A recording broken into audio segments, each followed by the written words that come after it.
The second IRB World Rugby Conference and Exhibition proved a huge success. Over 700 delegates from more than 50 countries gathering in London for the two-day event to share knowledge and debate issues that matter to the rugby family.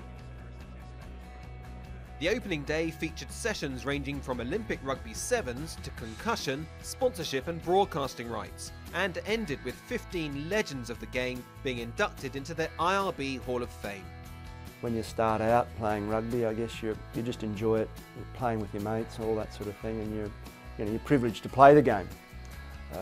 But then you get to represent your country, which is another great privilege, and you get to, back in the amateur days, travel around with your mates and playing rugby representing your country. It's pretty good.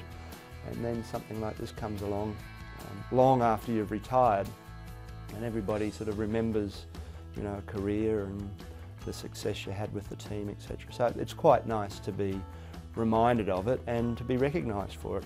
And some of the company that you keep in this sort of in the role of honour is pretty nice. Day two's keynote speakers included two English World Cup winners. Maggie Alfonsi opened the proceedings, followed by Sir Clive Woodward, who took part in a debate on mind games and the making of champions. To me, sports psychology has to come to the coaches. That's just my own personal view.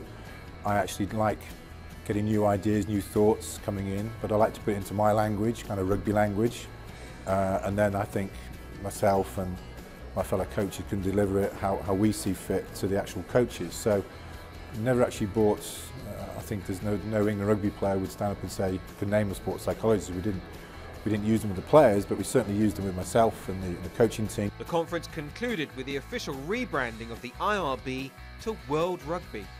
The IRB is changing its name to World Rugby, and we're doing that partly because it's in recognition of where we've come to as a global sport, but also to better equip us to continue on in that quest to become an even more global sport. So World Rugby is much easier to understand for the public than IRB.